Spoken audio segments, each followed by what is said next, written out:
There's no sound, Phil.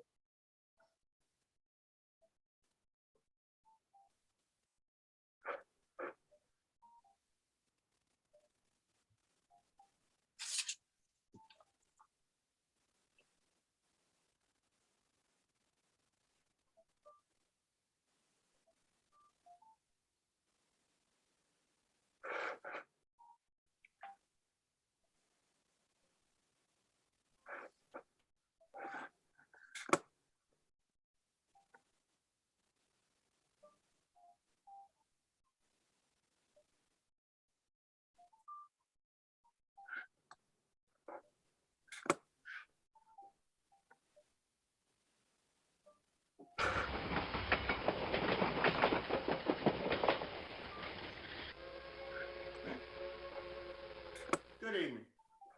Welcome to New Tracks. My name is Jim Kelly, and I'm your host for this evening.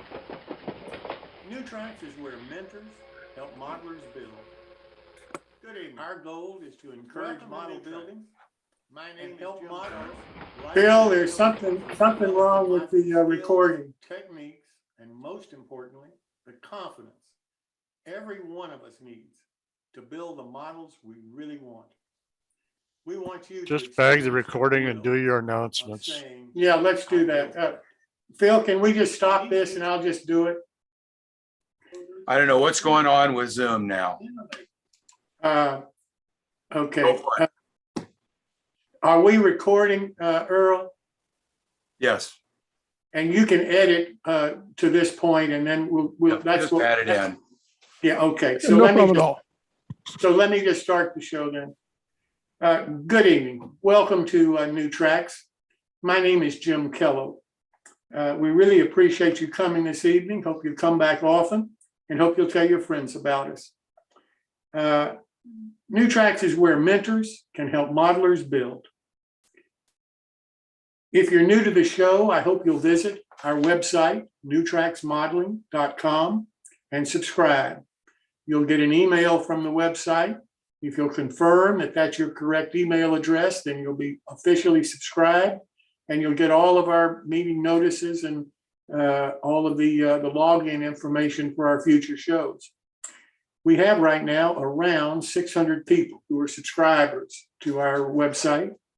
We have another almost 700 people that are subscribers to our YouTube channel. Because in addition to having this live on Zoom, we also have it live streamed to YouTube. So people can watch it both live on YouTube as well as live on Zoom. The advantage Zoom has is if you can actually talk over the microphone and have a direct conversation with other modelers on the show. With YouTube, you have to use the chat function. But one of the other, we hope that you'll join us. And if you miss the shows, they're all recorded. We have roughly, I think, 350 shows recorded now on YouTube. So you can catch any of the past shows that you may have missed, that you may have heard about and wondered how you would find them. They're on our channel on YouTube, New Tracks Modeling. If you can offer us help on the show, either as a participant or behind the scenes helping to operate the show or operate the YouTube channel, we really would appreciate hearing from you. My email is jimkello@newtracksmodeling.com. And please send me an email and let's talk about it. If you'll include your telephone number, I'll give you a call back. And I'd much prefer to talk to you by telephone than email, but I'll do it either way that you prefer. With that said, we've had many build-alongs during the last few months. I think they've been successful. I hear from the manufacturers that they're happy with what's going on, and I hear the same thing from modelers who've participated and are glad that they did. One of the modelers that's participating in one of the current build-alongs sent me an email and suggested that we have a forum for the build-along, for each one of the build-along. How to do that, I don't know. We're talking about it among ourselves, and frankly, I would really appreciate your opinion. And you just send me an email, jimkello at newtracksmodeling.com, because I don't know how to do the forums. I don't know what people have said, well, we'll do an IO forum. IO forums are limited to 100 people, as I understand it. More than 100, you pay $250. We don't have $250. We could do emails. I'm not sure how that would work. We could try to do it through the website. I'm not sure how that would work. So if you have some knowledge about this, if you have some ideas, I would appreciate it if you could share it with us. I like the concept of having each one of the My Builds or the build-alongs have a way for modelers, whether you're participating particularly in that one or not. If you see it and you have a question about what is being done, it would be an avenue for you to be able to ask your question and hopefully get an answer. So from that standpoint, I'm all for it. How to do it, I don't have any idea. So if you have some ideas or suggestions or think the idea is crazy, I would really like to hear from you. Well, the build-along is coming up. We have some starting November the 10th. 2 of them, in fact. Dave Schultz is starting one with an all-nation waffle side boxcar for John Waffle's company, All Nation. This is a new company coming back to the market after many years, so I hope that you'll participate and hope you enjoy it. The same day, November the 10th, Nat Massey, the owner of ITLA, Scale Models, and Brian Schilling are teaming up for a build-along of a ITLA model. And we hope that that's going to be something that you'll participate in. Nick was on the show last week and talked about it. And he's given a great discount price. You can get all the information that you need about the individual build-alongs on our website. And that's the reason I'm not going into great detail tonight, because we really have a full show.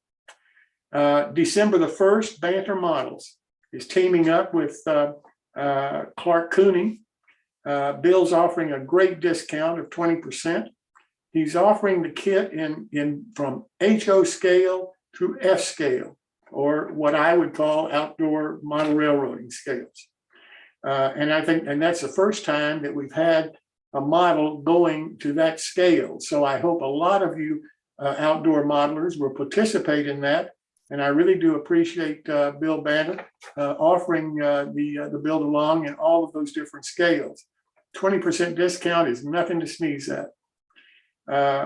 Then on February the 9th, we have Kershaw Models with Martin Breckfield MMR starting a build along of their stand back bar. And more information about that will be posted soon on our website. But I hope that you'll participate in the Kershaw build. Then March the 30th, Rick and Marie Hunter are going to start a build along of their 50-foot Queen Post covered bridge. I don't have the discount for that yet. I don't have any more details about that yet. But as soon as I do, they'll be posted on our website. February the 23rd, Bruce Nicholson of Seaport Model Works will start a build along of one of his models. I don't have the full details of that one yet, but as soon as we do, it'll all be posted on our website. So we have all of those build alongs already scheduled. So we're into April of next year right now on manufacturers and modelers that have committed to do build alongs on the various shows. And I think that's wonderful. I think it shows a real dedication from both the manufacturers as well as the modelers who are doing the build-alongs. Our next My Build, where you can show all of the model work that you're doing, is scheduled for November the 24th with our moderator, Chris Corse. Chris, you want to talk about that a little bit? Sorry, Jim, you caught me with a mouthful of food. Let's see. The build-alongs. It's a good opportunity to share what you're doing, the variations, the different things that that each modeler is doing with a particular kit. And to go back to the My Builds for a minute, that's also a good opportunity to show what you're working on, or something maybe that you need help with. or something that you're proud of, or something you found that you thought was pretty cool. So if you share those photos with us, then we can all gain from it. So I'll turn it back over to you, Jim. Right. And also on the November the 24th, we're going to offer to try to get people that were involved in past build-alongs that may not have been able to finish their model or get their model in the shape that they'd like to be in before they showed it to everybody. I hope that they'll be interested and want to participate in one of the future My Bill segments. So far they've been very successful, I think, and I'm really pleased about how they have been coming along. We have another program called If You've Got a Question. We have a form on our website. All you have to do is ask your question on the form, and we'll try to get an answer for you, either directly on the show by one of the modelers on the show doing a special segment on the question, or direct to you from one of the modelers on the show. And with that said, I'd like to turn to Paul Thompson for the quick tip of the evening. Paul, welcome. Great, thanks, Jim. And this will be a bit of a quick tip, but if my screen will share here, let's try this. Okay. Is that there we are. Okay. What I've got here is a couple of pieces of wood that I had lying around, and I had the necessary desire to have a couple of right angles. And of course, I could go and buy some metal ones or have them shipped to me at a tremendous cost. But being a little bit cheap and only a one-time use, I made two of them. And basically, you can see what I did here. I took two pieces of actually very fine plywood. It wasn't just cheap stuff. So it had a nice finish on it, and banged two of them together with glue, and got myself a couple of right angles. Now, what I would say is, if you're going to use them, depending on what edge you're going to use, make sure it's a right angle, because just putting it together doesn't necessarily guarantee that it is. This, of course, measures the outside, and same thing for an inside. And I glued them together, and I put in one brad or nail to just make sure everything stuck together. And they worked quite well and would stand up to a little bit of clamping. So if you need a right angle and you don't have the time or the wherewithal to wait for something a little more expensive, this is a cheap way of doing it. And that's my tip for the evening, guys. Thanks very much. Well, that's great information, Paul. Thank you so very much. We appreciate every time you do this. And now I'd like to turn to what our show's all about tonight. We've really got a full one. The first one is going to be Motrack's model build along with the four modelers who are building the same model in 4 different scales. Next after that is Jim Murphy's build along of the business car from LaBelle. Then we've got David Woodhead with his modeling skills, and Chris Blackmore with his sandbox model. And then to top it off, Dave Silvernail is going to talk to us about actually riding trains, the real ride along model trains. So it's going to be a full show. So if you can keep to your time limit as we go along, or pretty close to it, I really would appreciate it. First off is Motrack build along, and Phil, I guess that's up to you and Clark this time. Cool. Clark, you want to go first, since you're probably not as far along, or do you want me to go and see where I'm at? Your call.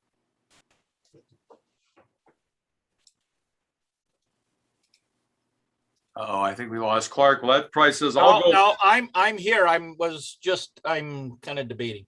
How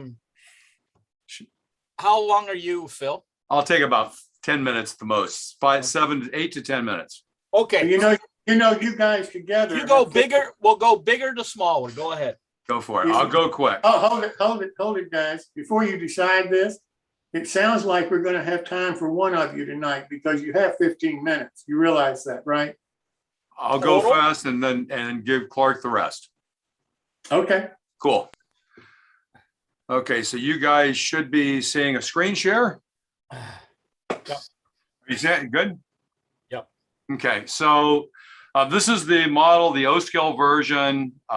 What's in the box on the right, the model on the left.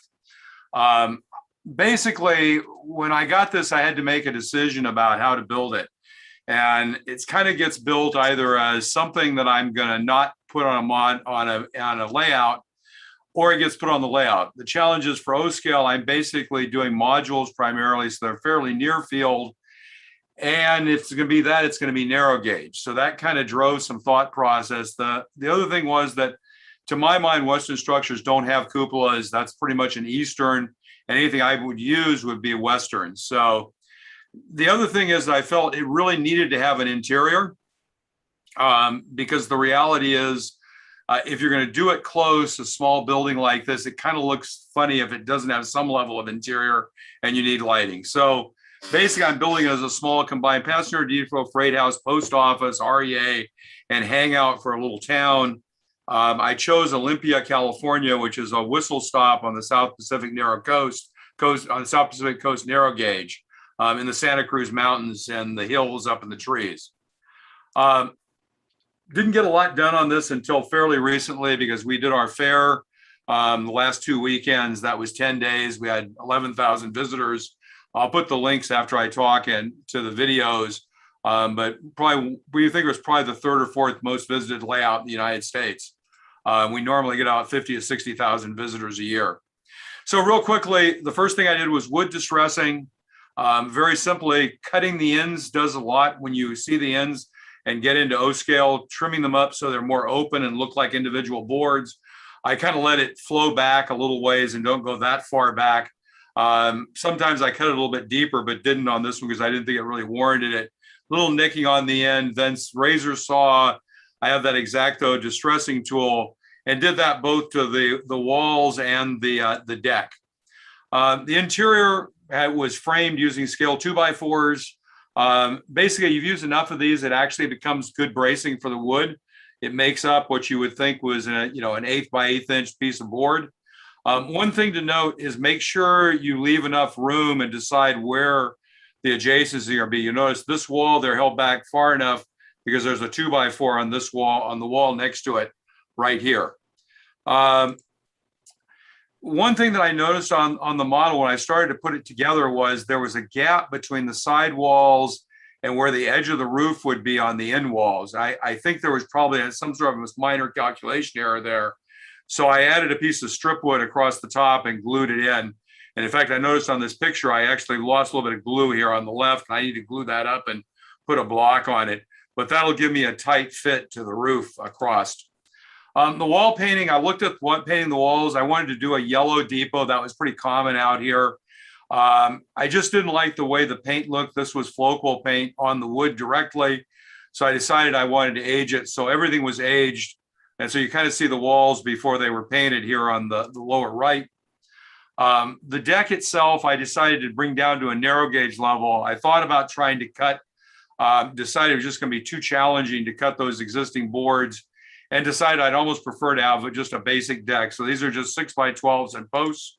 One thing to note there on this is that I stained this and masked this off to stain the building area separate from the rest of the deck. So you get a differentiation in the deck color between what's outdoor and indoor. Also put in nail holes across. When you get to O-scale, I think they actually look good. One of the really nice things about this kind of deck model, where it's very even like this, is really easy to put the nail holes in without a straight edge and make them look actually better than if you use a straight edge. The walls were then painted with Floqual Reefer Yellow. I had a bottle of that left over and I thought it looked about right. I used a light brown shoe dye, a combination of a couple of browns to wash the interiors. The signs are a combination of commercial, internet capture, hit all the edges with a colored felt pen.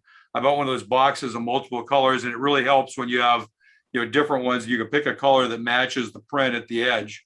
I ended up trying to paint the trim spray painted it or painted it gray and then did the brown. And I thought it looked purplish and it was taking a hue up from the gray. So I decided it was better just to go ahead and airbrush them all. So I airbrushed all the trim pieces with flat brown and then weathered them with light chalks for kind of the final effect. So the weathering was all done with chalks. Used a combination of bagged chalks. I bought one of these tubs and have used it for a number of years. Bought this for, I think, $8 or $9, $10 on Amazon. And these are some Rembrandt from the art store. I actually take the chalks and use a dollar store grater that's one of those micro graters to grate them into here and pick them up with a fairly wide brush, old beater brush, to put them on. So basically did the same for the roof. I did the alcohol coloring, kind of like the way it came out. I wish I had made it more streaky. In retrospect, I think I might have taped these down so they were held more tightly and then tried to hit it with streaks so you got more individual colors on the shakes. I glued the braces in afterwards. You can see I kind of glued them in and then held them down with this weight structure. This thing in the center is also a weight. So that held them and weighted them in really well. I decided rather than just gluing it down, and because I wanted to put the lighting in, I went ahead and put a couple of 3D printed braces in here. And this is actually a linking piece that glues it together. And then these are these little micro LEDs, and they're glued in with goo. And then I actually ran the wires in the crack here in the roof where it hits the wall, so it's up above. So one of my next steps is to get this all wired together. The walls are assembled and they're all in place, glued down, assembled square. And I've been putting in some interior details. Most of it's trying to do it on the cheap. So these are all 3D printed. A mail sorter slot for the homes in the area, 24 mail slots, and a printed roll top desk and a table. And I'm trying to figure out a potbelly stove for here. This is a recycled Woodland Scenics bench in the front. And I actually have printed a bunch of chairs and trying to do those in a way. The ladders actually were problematic once I cut the deck down. So what I did was I took one of the ladders or one of the stairs and I cut it down to match kind of the height of the platform as close as I could get. And I built the other one because I just really liked it and I'm going to use it at the club. So basically, these are the steps to conclusion. I just printed out the station placards. Those are set up to be cut and then glued to 1/4 inch strip styrene 0.010, and then it'll be cut off and they'll be weathered and glued on so they have a little bit of thickness to them. I've got to put a conduit in for the wiring to run down through, wiring the lighting. I do the potbelly stove, the interior and exterior details, the roof and wiring, some final weathering, and that'll be it. So I am done. And I don't know how long that was, but I don't think it was 10 minutes. Well, I think I'm going to punt because mine's a good 20 minutes and I have a lot of shots about the differences in building different scales that relate to the N scale kit. So I think we'll save it for next week so it's all in one unit. I think that's a great idea, Clark, and to Greg and to Bob and to Phil. I'll just figure that Clark will have the total time next week. Good. And we can finish up the following week. Not really, but we'll maybe a couple of weeks after that. We'll have to see how it goes. I'm only at step 2 on mine, so I've got a long way to go. Okay.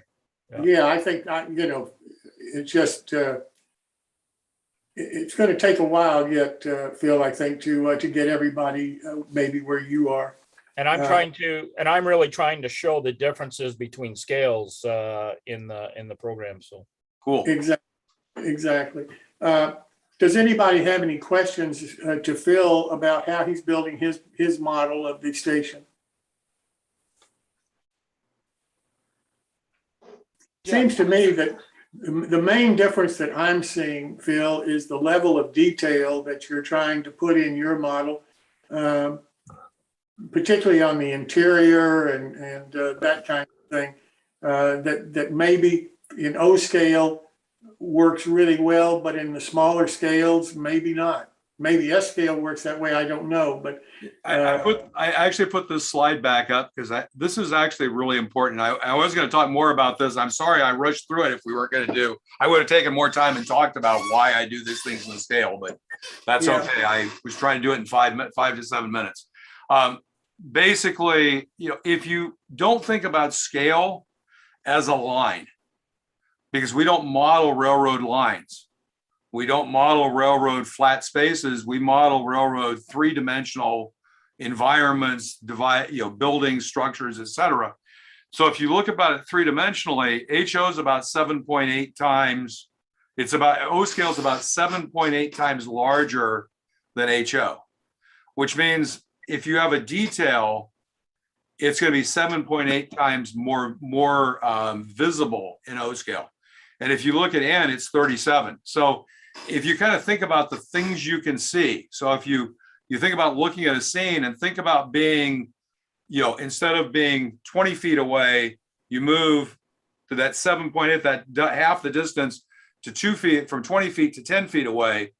What do you see that you wouldn't see? And it's really about the volume of those things, how big they are. So I think one of the things you're absolutely right is that you have to do a lot more detail in a larger scale. The other thing is, from a building perspective, buildings that aren't open and you can't see inside of them tend to look fairly toy-like, because it's so much easier to see inside things when they're that large.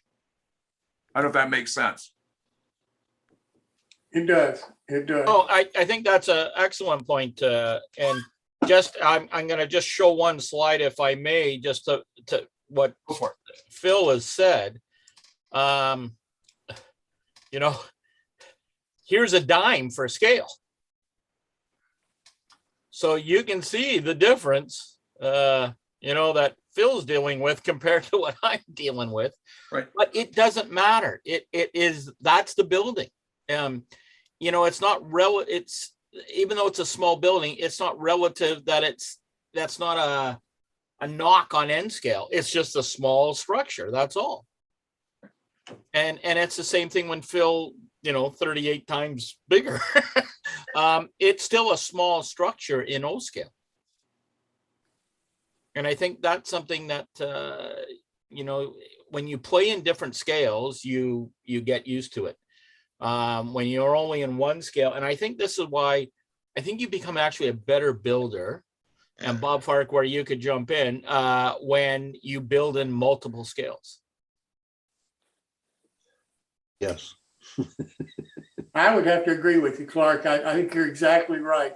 At least to try to build in multiple scales. You may not do it often, but to give it a try, I think it's well worth it. And maybe the build alongs is a way to give it a try for some modelers.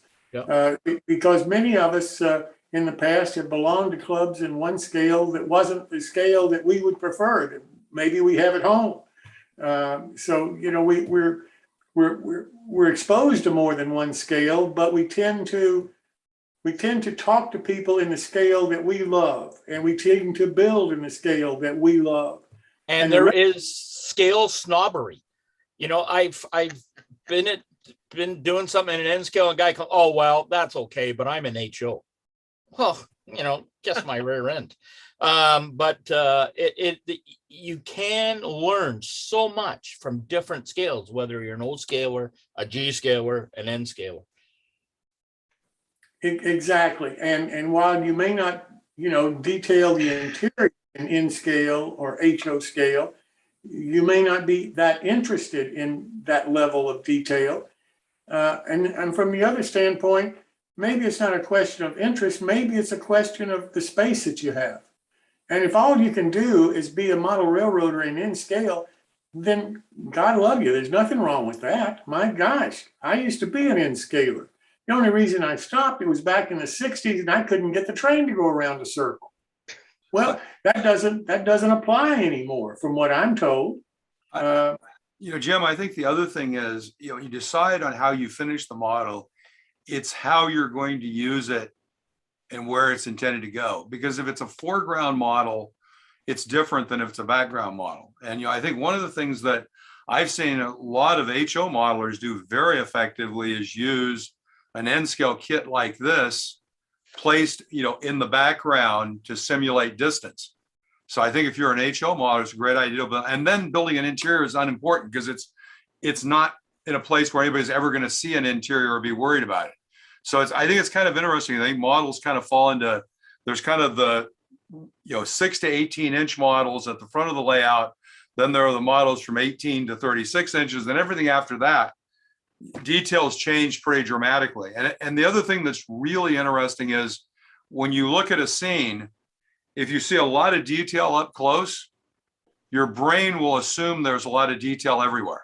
That's And so that's why, again, I think when you decide, and coming back, there was a decision I made. It was, like I said, I didn't talk a lot about it, but when I decided that I wanted to use the model versus just building it as something that would go on a shelf or I give to someone, said, okay, I'm going to build this model to be able to use it because it's on a module, it's 2 feet, right? So it's never going to be more than a foot from at least one side of the module. So you kind of have to build it as a foreground model. And I actually find taking a kit that was designed to a price point and a build point and make it look a lot nicer is kind of an interesting challenge. Okay, well, guys, I really do appreciate all of the discussion tonight. Clark, we'll look forward to your presentation next week. And now I'd like to turn to Jim Murphy for his build along of the LaBelle kit. Jim, welcome. Well, thanks you. Pleasure being here this evening. And I am hopefully looking at my screen full. Back up here, Jim. Yeah, I want to go full screen. Okay, we are on, as in Star Wars, episode 4. We're going to talk tonight about trucks, underbody, the tanks below, and brake rigging. We'll get started right off with history and research are so important. This is Mel Thornburg's How to Build a Passenger Car on Your Kitchen Table from June 1952, Model Railroader. This gives you the real basics. Back then, some of us weren't even modeling yet, but we did have information, so it's important to be able to gather this type of information. The particular thing of interest here is that there was a gas tank included in Mel's write-up for pinched gas. Jamie, you're going to have to help me pronounce that.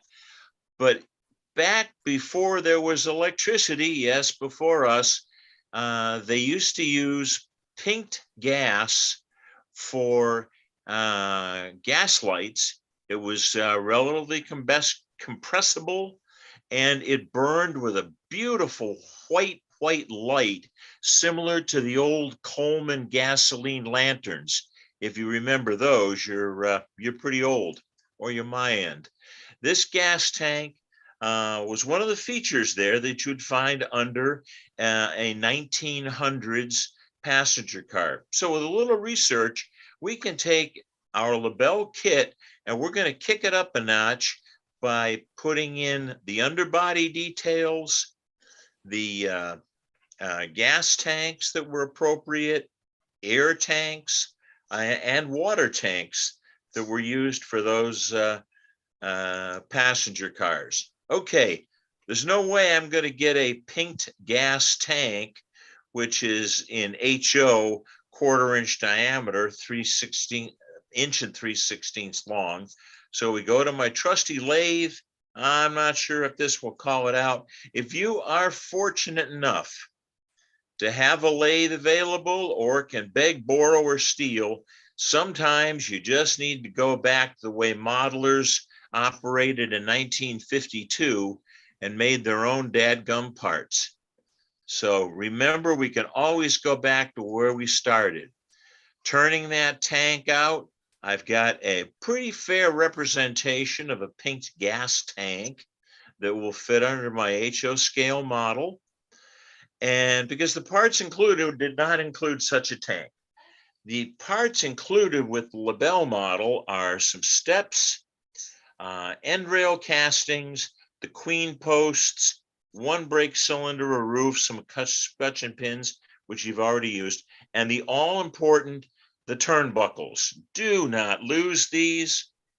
Keep them on the sprue for as long as you can possibly keep them, and keep everything in a little parts tray. They're not many parts, but they are way easy to lose.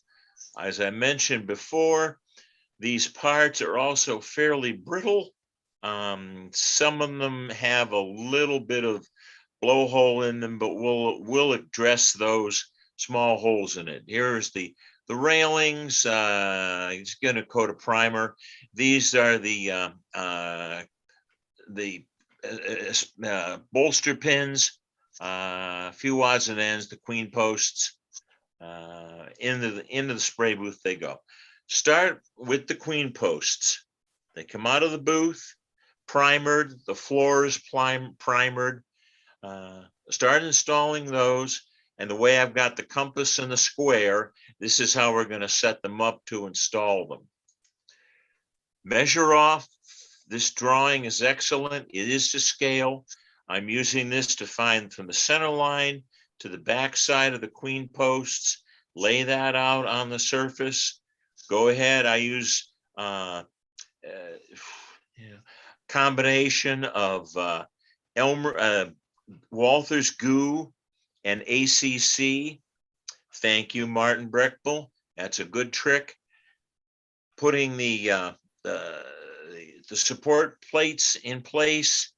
This extension out onto the platform is lower than that. So when you clamp it down, make sure you've got it clamped here so that this surface stays flush with the bottom of the support bars.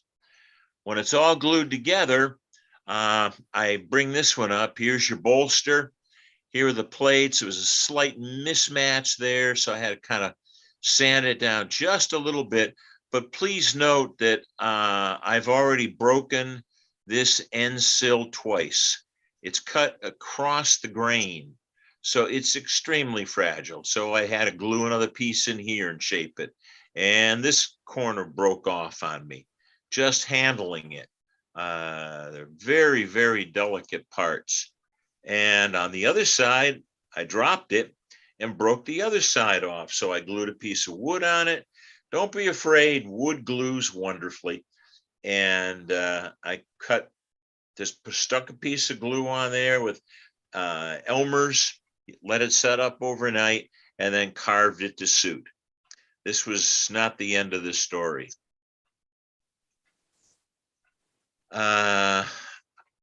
Once the bolsters are in place, I test fit the trucks before I put the couplers on, and lo and behold, the couplers were too low.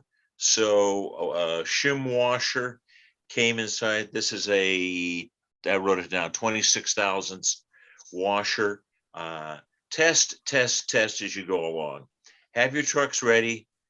Make sure that when you get it all assembled, things like coupler heights will be compatible. That's something it's easy to forget until you're well along with construction. So go ahead and do that as quickly as possible. Underbody details, sometimes you got to get back to the old fashioned.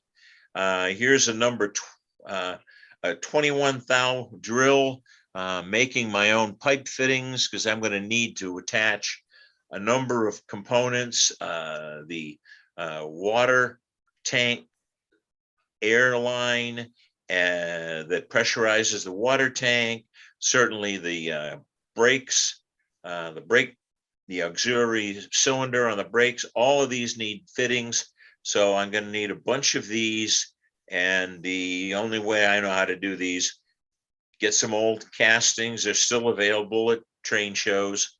Drill them out for a 1.5 or 1.25 diameter pipe in your scale. Here I've got the train line starting to be spread there. I've already got my pipe fitting in place for the next, this is going to be for the brake cylinder and the auxiliary reservoir. tell you a little bit more about these wires coming out of the trucks in a little bit. This is my pinched gas tank. I thought I'd mount it in between here and the couplers.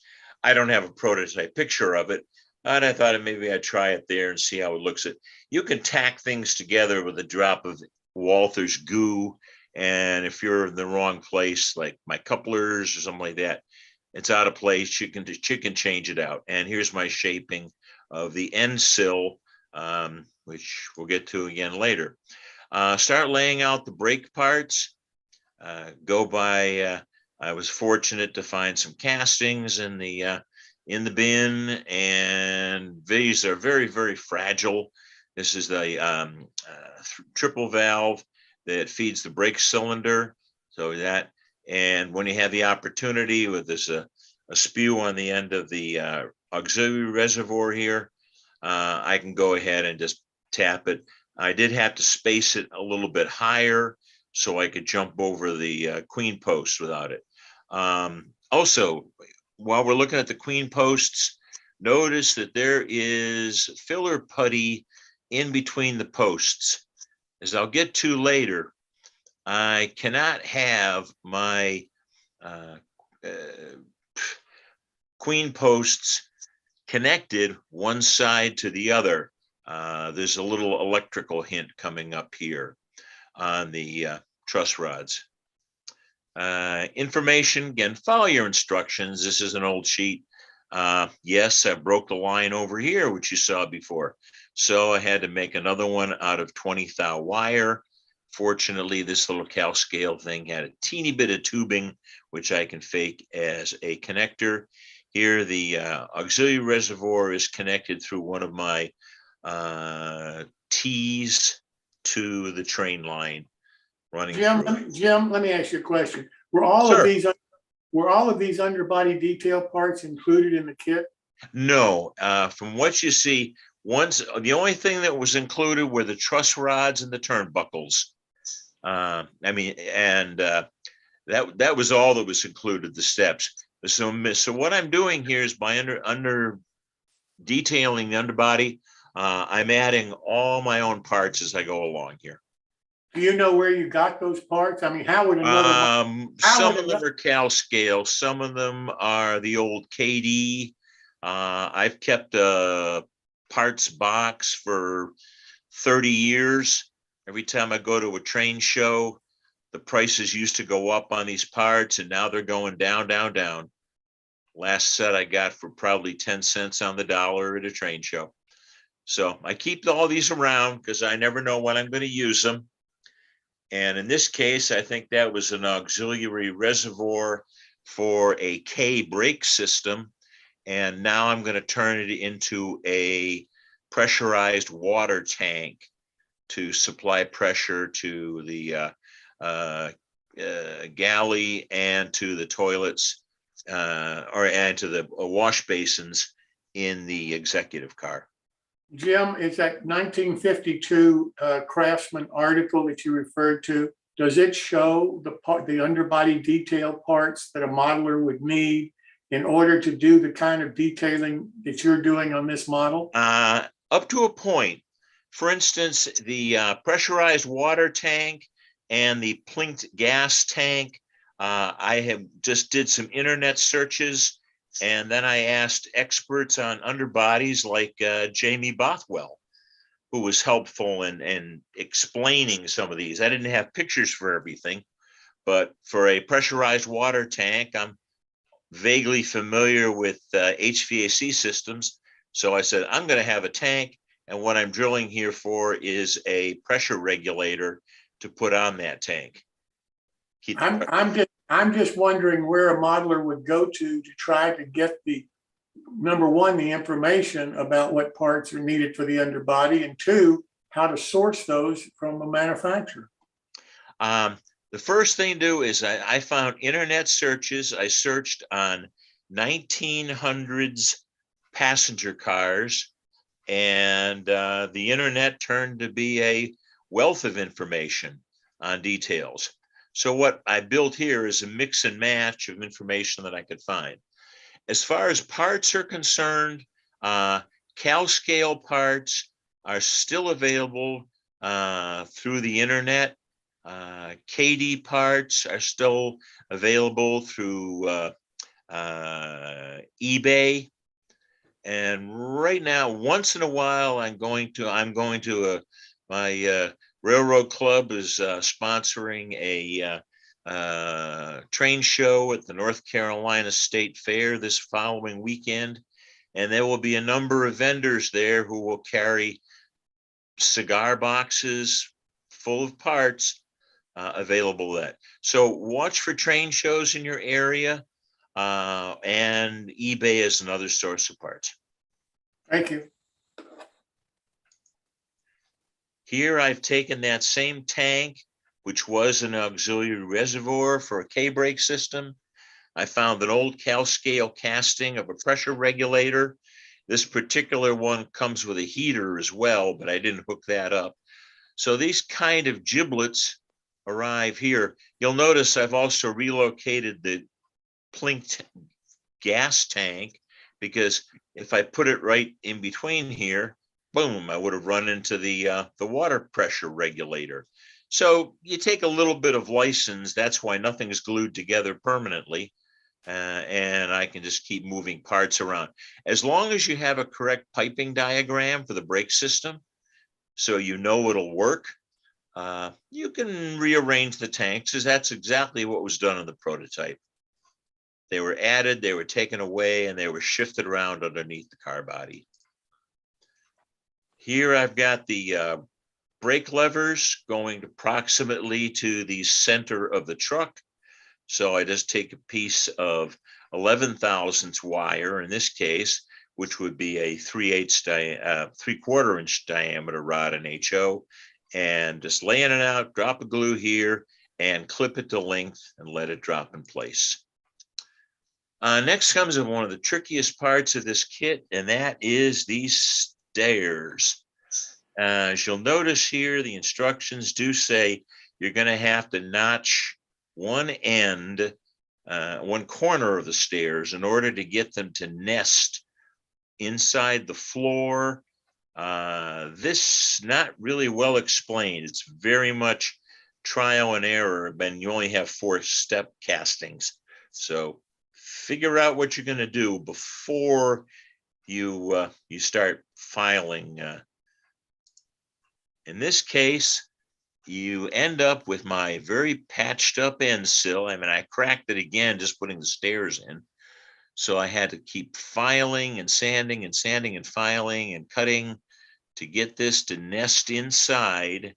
And then again, a little bit of goo, see how it's set up. Once I was satisfied, because goo is still movable, then I hit it with some ACC. That's the shiny stuff you see, which also helped glue the end sill back together again. The coupler pocket is also an old KD, and that's held in place with goo and ACC. Works great in HO and N scale, and Martin confirmed if it works in O scale as well.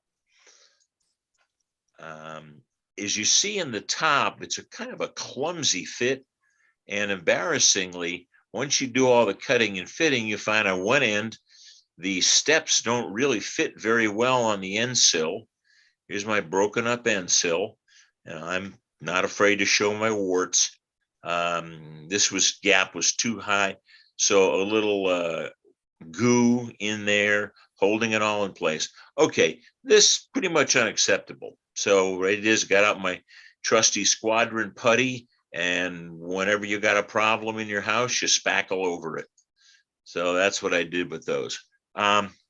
Stepping up, we started to talk about the truss rods. In my case, the truss rods are going to form two purposes. One, they hold the car together, keep it from bending. Two, they're also going to be my electrical conduit through the car. So the left side truss rod will be a contact for the A side rail. The right side will be the B side rail pickup that will also run the length of the car. So I couldn't have the queen post being a dead short. between these two sides. That's why, just like you'd cut a rail joiner, I cut those in half, filled them with some squadron putty. At this point, I've also painted the washers on the bolsters with a liquid graphite called Neolube, available from Micromark, tip number 38. This stuff's wonderful for very, very low friction. You paint it on as a liquid and it dries as just pure graphite between rubbing surfaces. These are old Central Valley trucks. They've got probably 50 years of corrosion on the brass grommets, but they really, really work great. So whenever you can find those, they're no longer available except through eBay and through train shows. This is starting to bend the truss rods. Do a little trial and error here. I did a little bend on it, and the angle wasn't quite right. I want to drop it into the queen post, so I twisted this a little bit more until it dropped in. Remember the turnbuckles, because the first one was almost completely glued in before I remembered the dang turnbuckle, which is still on the bench. Once you've got the turnbuckles installed, you can finish the queen posts, and I've got the pinched gas connection here. This is just an old leftover piece of pipe. It goes nowhere, does nothing. Here's my water tank with a pressure regulator on it, and that pressure regulator is tied to the train line. The air reservoir also connected through a T to the train line through a pressure regulator. That goes back out of the regulator to the brake cylinder, which actuates the levers, which pulls or pushes on the brake links here, and that applies the brake shoes to that. And I gave it a coat of primer just to keep everything together here. Still got a little work to do on these steps. They are a bit tricky, but they can be reworked. I also put in from an old KD kit a receptacle for air hoses, and those are on the ends of the train line. Remember, train lines are on the left side of the coupler, so you have to shake right-handed with the coupler. All these castings, this is just as they were received. Be very, very careful handling this. A lot of flash on all of the castings, especially on the railings. This took a lot of filing to try to do that. And yes, here I was holding it in my hand. That didn't work very well, as I was trying to remove all this flash around the edge of the castings. And darn if I didn't break the guy. Yeah, a few choice words. 2 out of the 4 broke. This was probably the worst because it broke here and it broke here. So I spent the rest of the time with some ACC trying to glue it all back together again. Eventually they all came out, and I gave them a coat of primer and then painted individually with a nice fine brush, probably a 5/0 this time. A little more coarse work on that. Now that I mentioned the truss rods, you'll notice these are actually forming 2 functions. We're simulating the truss rod, and also they're sticking up in the car, both sides. And we'll get to that a little bit later when we talk about electricity. By this time, I had messed up the platform so badly that I completely coated them with squadron putty and put some paint over them, then took a draw file and just tried to file them flat again. It's the only way I could save the top there. I had broken things up too much, too many cracks. So these all got painted and then filed down after the squadron putty. Yeah, it came out pretty good in the end. And after one is this spackle it, paint it, nobody's the wiser. So I've got a pretty good platform surface I can work here. The steps came out all, I had to fill in some gaps. I will weather and smooth all this out because I don't like shiny. I even painted my my Katie coupler. Okay, the trucks themselves, some old Central Valleys. Jim, You can still be fine. Pardon? Jim, I hate to say this, but we've got such a full show tonight. I wonder if we could stop at some point wherever you think it might be. Okay, I will just speed through because I'm just about set here. These are how I fix the Central Valleys, epoxy and wipers on each one. Tested them out, and we're going to talk about more about this when we light up the car next week. And there I have the car with the underbody details, the railings, and roof in place. You can even see the green in there, and the ends of the car with the railings. That's it. Hop aboard next week, and we're going to light up my life. Any questions?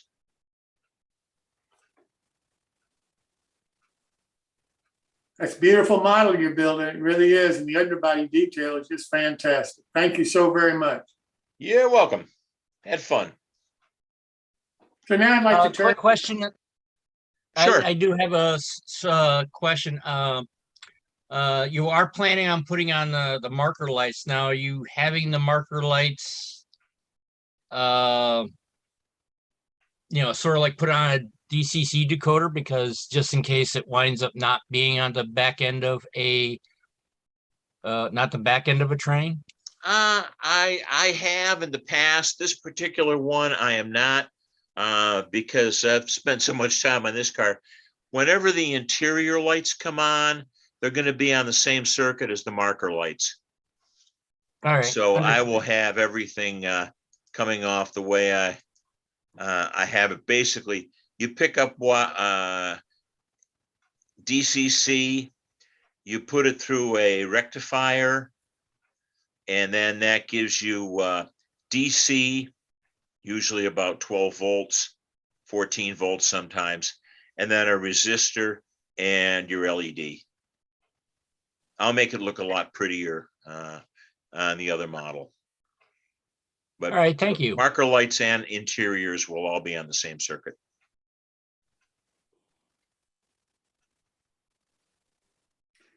As a separate cover, I could talk about how to use a little DCC decoder. And just for grins, I had a Caboose marker lights, and for a train show, I made them alternately blink on the marker lights. Drove purists crazy. Thanks so All right, much. thank you.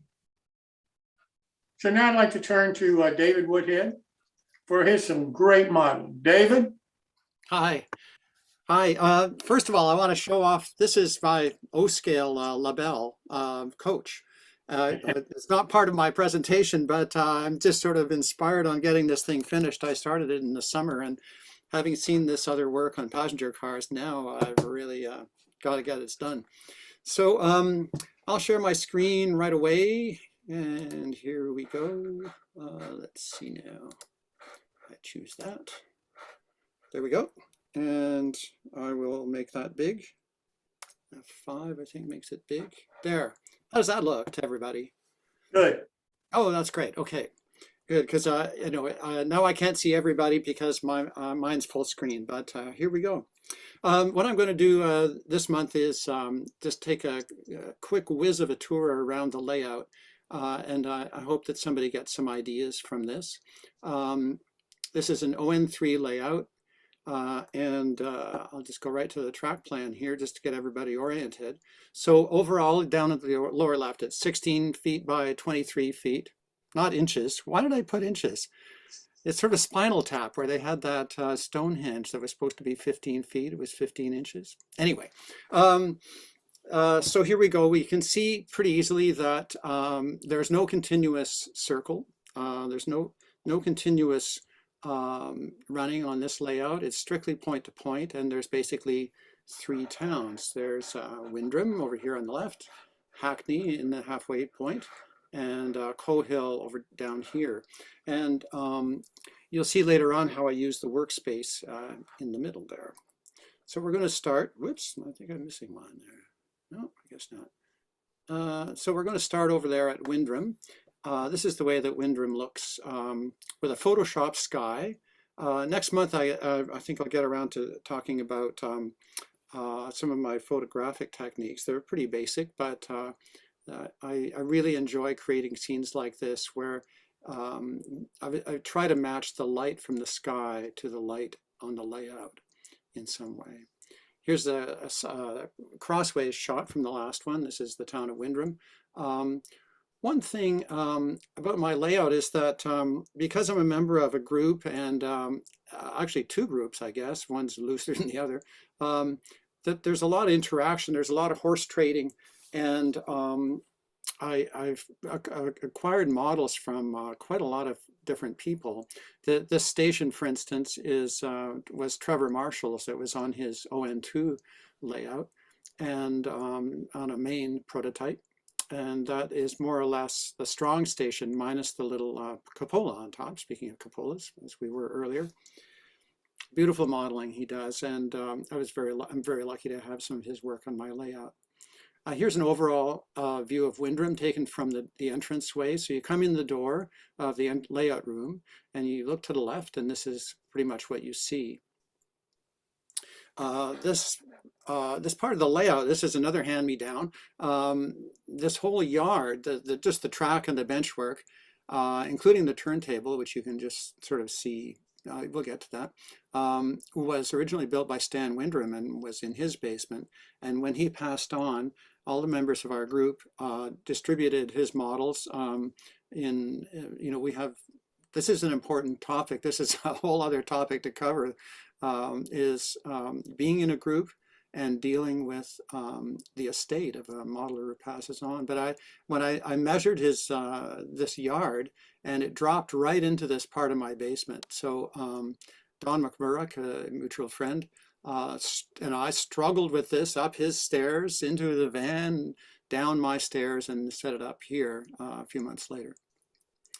Here's another look. This is the turntable that Stan and the crew built. You can see Trevor's station back there, and some of my other buildings and locomotives here scattered around. I really like this shot. The scenery is not at all finished, but there's something about this combination of lighting and layout. This is the curve exiting Windrum. So you're seeing the runaround track in the foreground and the locomotive taking the train out of town. Here's the arrival of an ore train from up the line. We'll tell you more about that in a minute.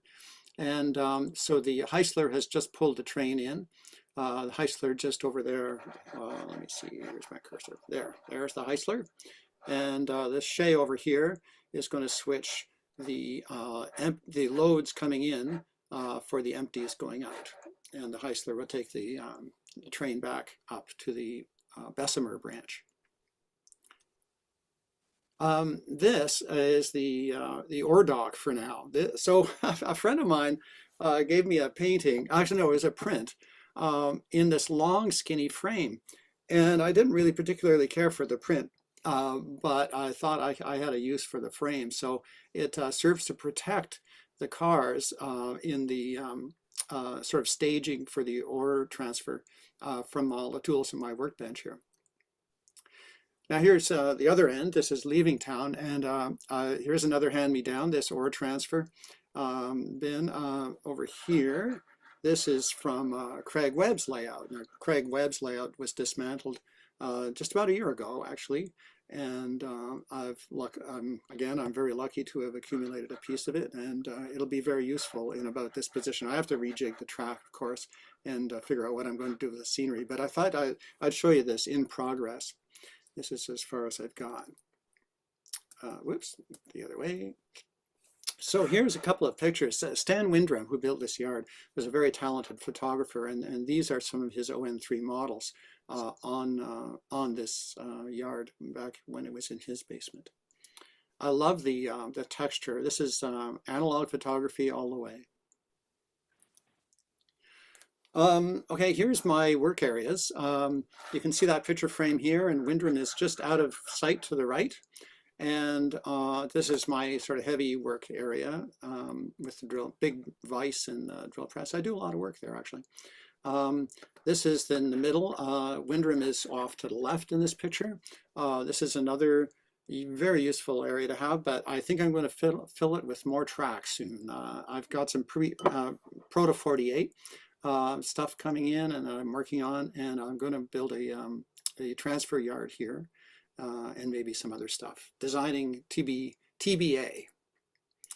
Now this is the other half of the basement. And this is where I do most of my fine work. You can see I've got a small lathe. That's a TAG lathe. One of these ultimation tools. An old Aristocraft transformer for working on mechanisms. And there's a resistance soldering unit back there as well. And this is workstation number 4. This is my dad's old desk. Underneath the town of Coe Hill. And there's the door into the layout room, by the way. So now we're going underneath that central peninsula to the town of Hackney. And the first thing we see coming out of the tunnel, sort of into the other half of the layout, is this scene again in progress. This is another piece of Craig Webb's layout.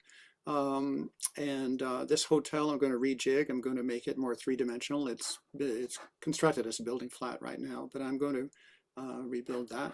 And this is his picnic area here. So you can sort of see what I'm going to do. I'm going to extend this river diagonally up here into the scenery and have a bridge, maybe some kind of pedestrian suspension bridge or something interesting like that, connecting the hotel with the picnic area. And this is an old Grizzly Flat station, a Period Miniatures one. It's been reissued several times under different names, but I really enjoyed building it as an old school kind of wood kit with a zillion parts. So here's the center of the town of Hackney.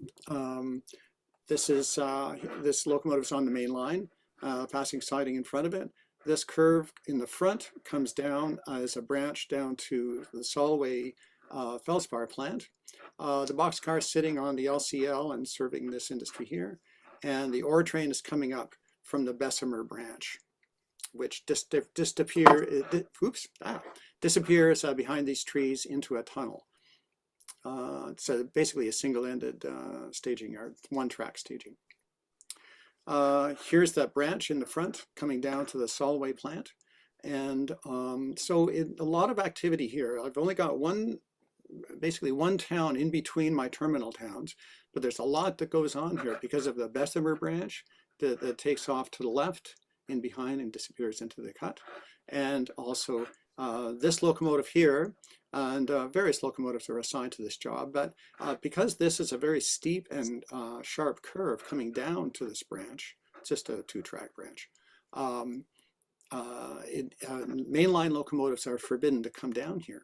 So whenever there's any switching to be done, if a train pulls in like this one has, and say this boxcar is bound for this yard, the mainline locomotive has to get away from the train so that this little guy can come in up there and do the switching and bring the car down to the Solway plant. Well, I covered this last month, but this is that little station there. It's a Waynesburg and Washington scene with the retaining wall and Pennsylvania Railroad design way station. And this is looking back. There's that Period Miniature Grizzly Flat station again, in a different place back when I took this picture. Things do move around. Here we go. We've left Hackney now. There's the Solway plant on the left, and this is an alligator. This is a train troll kit that I've added some detail and changed a few things around on. But these alligators were for towing logging booms around the lakes and rivers of Ontario.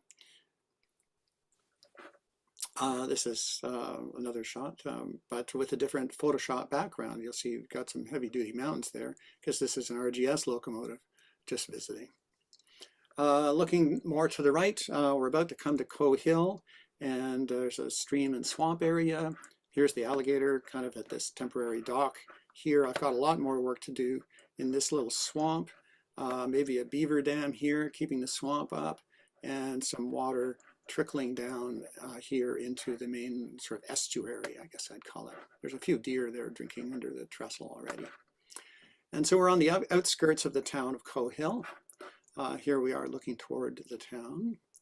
And here's another view over the swamp, such as it is.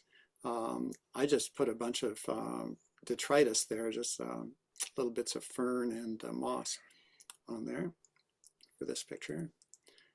So here's the town of Coe Hill. We're coming in from the upper right, and you can see that it's a very simple track plan. Here is the industrial area. So going this area, here's the foundry and the feed and supply. The feed and supply, of course, is the yellow building. This is a Corber kit. It's kind of a nice one. It's a Quincy and Torch Lake prototype of a foundry. So lots going on in that corner, but there's only actually 2 sidings. Here's an overview of Coe Hill, and with the station in the foreground, that's another Trevor Marshall building. This is the scratch-built Newport and Sherman's Valley engine house. And there's Coe Hill under construction. This is before I did all the work, so you can compare this to here. So we're looking that way. I really like the idea of keeping this building up on these stone pilings. They're just, this is what was there before. It sort of gives it a little more 3-dimensional attitude. And here's looking along the station platform. And there's the station in the background. I really like this picture. Just it conjures up a lot to me. There's not a lot of activity. You can call it sort of between trains kind of time.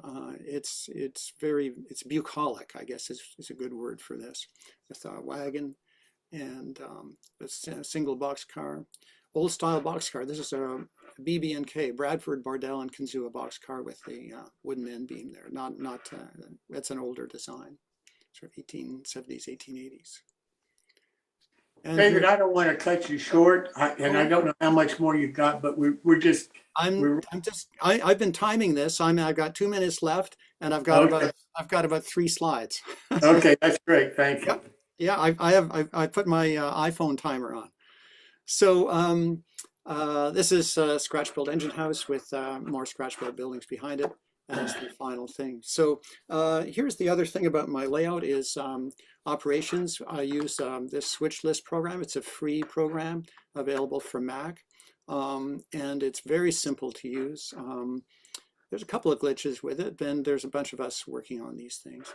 And here's a schedule of the trains. And there's a couple of guys. There's Larry McDonald in the foreground there with the fancy shirt, and Larry Barber in the blue shirt during an operating session. I wish I had more opportunities to do operating sessions before things got more closed down. But I do it by myself. You know, I split it up, and I'll work on it for an hour or so, get a couple of trains moved, and then continue on next time I feel like it. And that is that. Away we go. We're heading back down, and we are gone. Okay, there we go. You have a beautiful layout. Thanks. Just beautiful. Yeah. If there's any questions, anybody has any comments or anything, I'm happy to answer them. I can do that in chat, or if you want to ask, just go ahead and ask. Dave, I won't take up time now, but I hope you're here for the after show. I'd like to discuss something with you. Oh, sure. Absolutely. I will. That'd be great. Okay. What is next there, Jim? Well, Dave, thank you so very much for showing us your layout. It's just absolutely gorgeous. You ought to be awfully proud of what you've been able to accomplish. Thank you. Thank you. Well, now I'd like to go to Chris Blackmore for his sandbox model. And Chris, on the front end, I got to tell you, we're so tight for time tonight.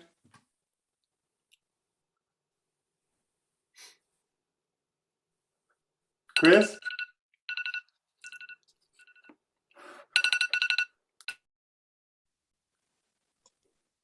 Hey, Chris, I think you are muted.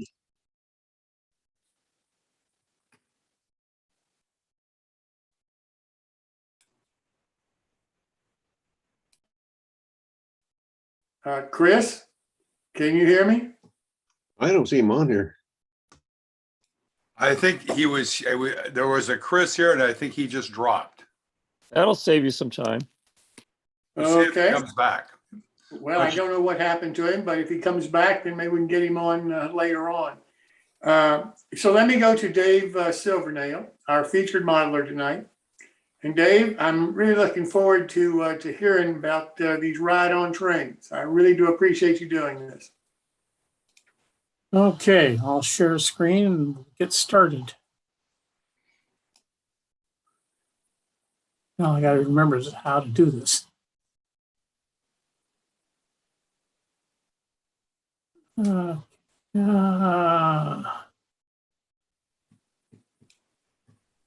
anybody see that?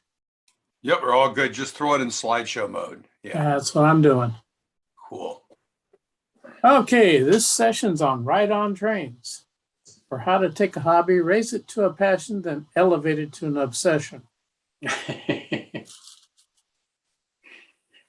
We'll start off. This is a shot of Train Mountain. It was during the narrow gauge meet. There's 21 steam bays there and pretty well full. So this gives you kind of a slight idea of the size. And we'll start off with the live steam equipment. Here's two engines in two different scales. The engine, the 487 is a K36 in 2.5 inch equals 1 foot. The Pacific right next to it is in 1.6 inches to the foot. They both ride on 7.5 inch track. And it's just because the 7.5 inch track and the 2.5 scale represents actual 3 feet, where in the 1.6 inch, it represents 4 foot 8.5. Now, not to confuse anybody, but about 80% of the US is in 7.5 inch scale. The other 20% up in New England at 7 1/4. But the rest of the world is at 7 1/4. This started in England in the late 1800s, migrated into New England states somewhere around 1900 or a little bit later.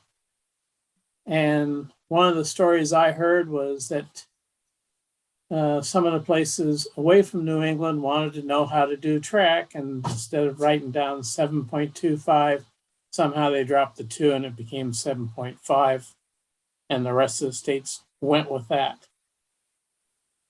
So you got manufacturers working in both 7 1/4 and 7.5 inch, just a matter of regauging the wheels. These are live steam. They actually have burners in there. Up at Train Mountain, they can only use propane. This particular engine here, the 487, when it's in California, uses coal. It can change back and forth. Here's another steam engine. This, I think, is a 1.6. It's a little 10-wheeler, probably an Allen Models. And here is a Mogul, a 260 in 2.5 scale. I'm not sure of the manufacturer, or it could actually be scratch built. This is really a builder scale. Here's a little, English prototype. The gentleman built it's from Washington. This is the second English prototype one he built. He had it running over here at Train Mountain. And not all steam engines are actual prototypes. This is kind of a mixed version. that a guy in Sacramento has. But yet it's a full steamer. You have to build a fire, leave about an hour or more to heat it up so it's ready to run. Then after you're done with it for the day, you have to let it cool off and blow it down and empty it. So it takes at least another hour. I find I don't have the patience to steam, to run live steam. Here's another little 1.6 mogul that was at Sacramento.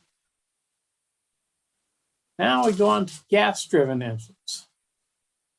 The one on the left is a Shea prototype, which has a 22-horse Honda engine in it running a hydrostatic hydraulic drive.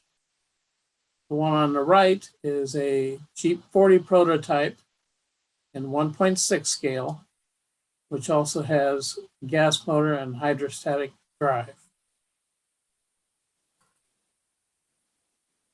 This one here is a prototype of, I believe, a Dash 9. Also, gas-driven hydrostatic drive. Two more examples of gas-driven engines. The Jeep 40 on the left and an SW 1500 on the right. These were in Sacramento for the fall meet.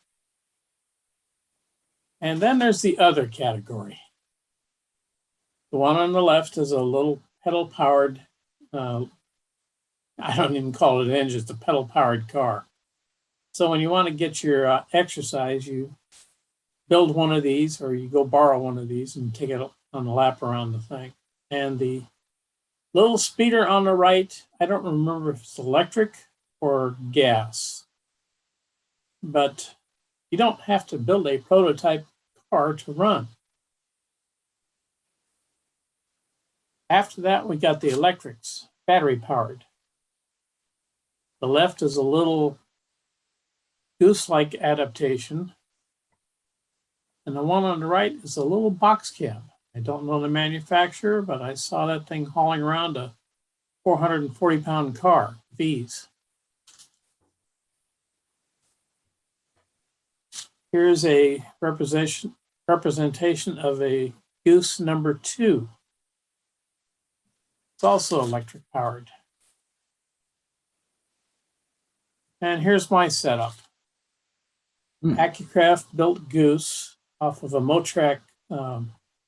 Originally it's a Motrac, and I believe AccuCraft got the rights to build them. And the car behind is a straddle car that I built myself so I could be able to take the Goose and the car in my Honda Ridgeline, not have to drag a trailer with me. So far, that plan hasn't worked out too well. All kinds of different cars. Two examples of coaches. Jackson Sharp coaches. A guy went to AccuCraft because they build a 10-footer and suggested he build 2 short ones, very much like the coaches up at Sierra Railroad. So they brought 4 in. He took 2 of them. I bought one, and the other one was bought by a guy in Sacramento. The logging caboose is probably scratch built. I don't know for sure, but I've never seen one of those offered at one of the by one of the manufacturers. Plus, you notice the product, it's a little bit tall compared to the rest of them. This is another fun thing with 7.5-inch gauge. Not everything's built on the exact prototype dimension. The caboose is probably built 3 inches to the foot, where the 2 coaches are 2.5 foot. More cars of all descriptions. A nice snowplow. A log car. Several other cars in the background. Like I say, this is a builder scale. You can imagine it, you can build it. These cars here are built on 3 inches a foot. This is a kind of unique train. The engine I showed is the gas, first of the gas ones. This guy built this 3 inches to the foot. He has a set of 15-inch trucks he's going to be able to put under these. So it's like you're riding on standard gauge. At 3 inches to the foot, it's like on the 7.5-inch gauge, it's like he's riding on a 24-inch gauge railroad. Here's the fourth of those Jackson Sharp cars. And here's one of the new Jackson Sharp combines. I have one on order. It hasn't come in yet. So here's the Sacramento Valley Live Steam Railroad Museum, the map on the left and a overhead view on the right. This is all of 6,300 foot long, so about 20, 25 minutes, you make the entire loop. Just a nice, comfortable layout to run on. And it's in a nice park setting. Here, kind of meandering through the trees. And around to a snow shed of all things.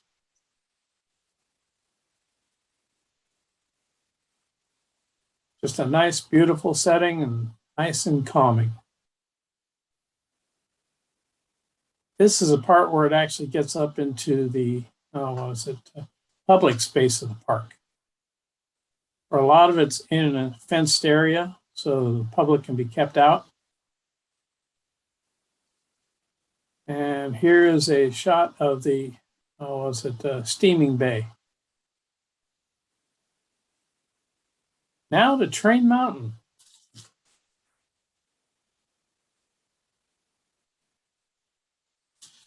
Here's the maps of the, of course, the central station on the left. Map on the right is the central station plus all the south trackage. I believe this is about 1.5 miles from top to bottom.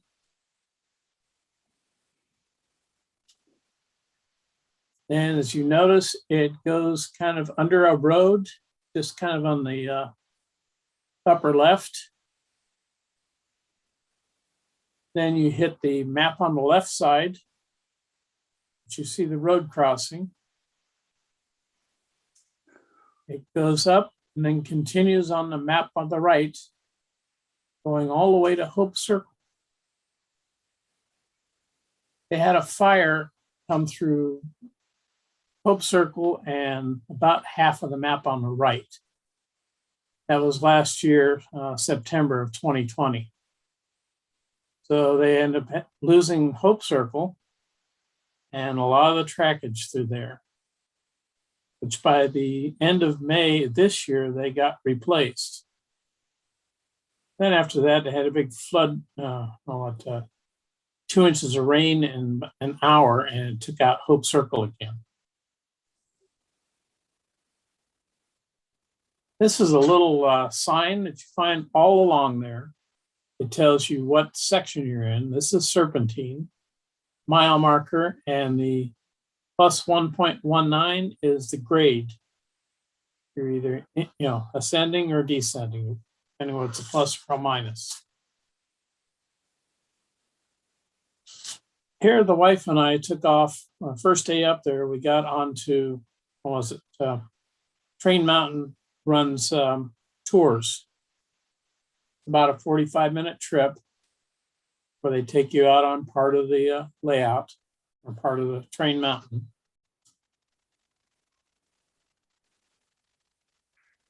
We just, got out there. My wife had never been there. I'd only been there once. So we took the tour just to see what we could see. And as far as fall colors on the West Coast, that's as much color as you get.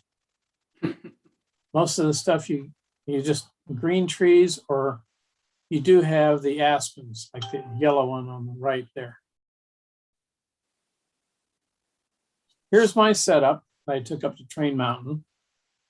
I got my Goose, my tool car, and my riding car. And the wife went along with me. She was only going to ride maybe half the time and spend the rest of the time doing her crafts.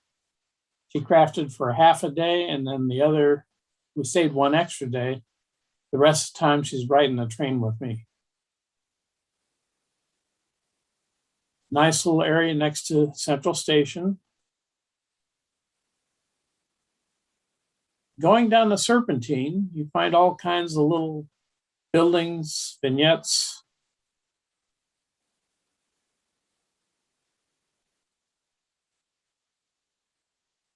Coming down, this is a little spot called Lilyville.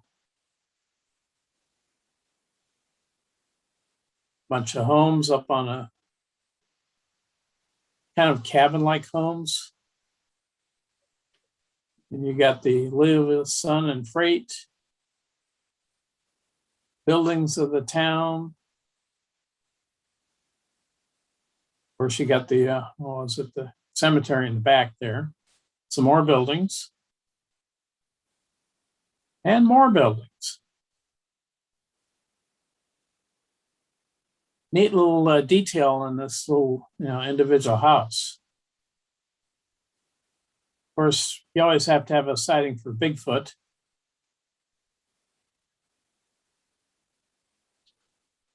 Now we head out north of the road.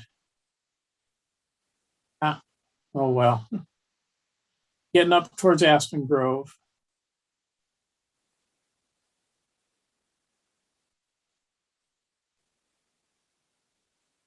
It's just a beautiful country up there. And that's as much color as we get.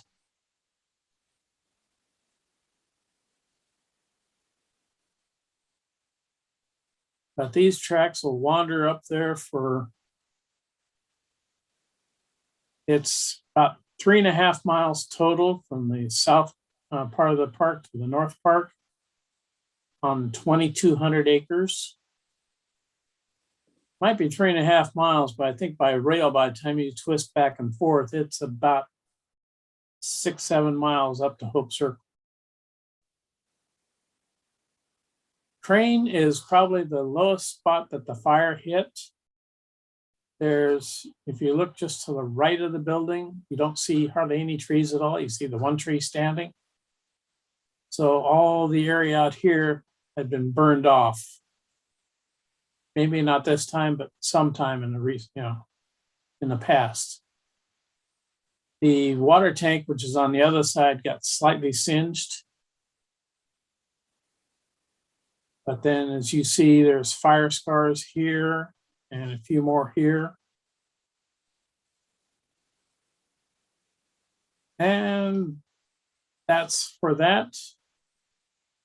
I'll stop share. I'm going to go back and share again. This time, put up a video. So, optimize for video.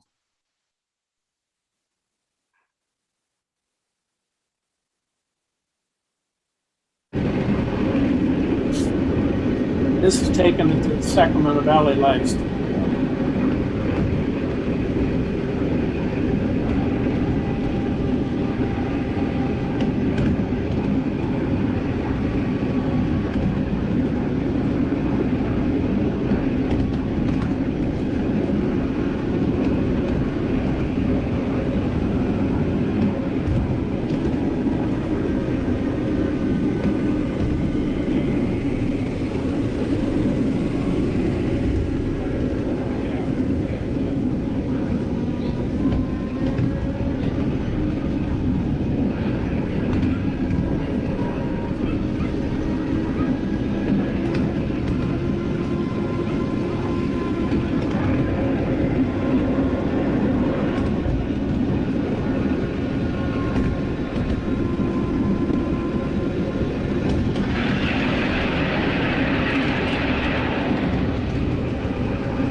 Oh, crap.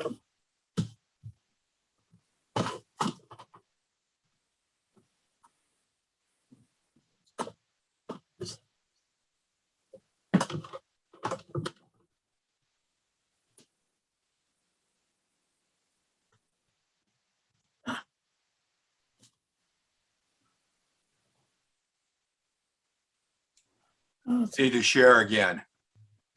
Because it stopped. hang on.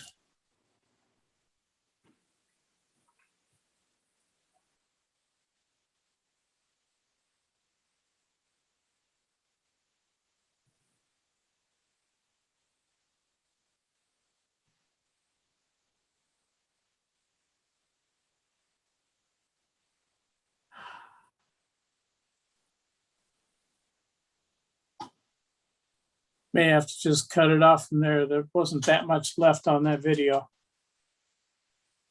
I forgot really to fast. plug my laptop back in, so went battery low on me. Craig, let me ask you a question. When you were talking about the gas operated engines, Yes, what was the drive that you were talking about?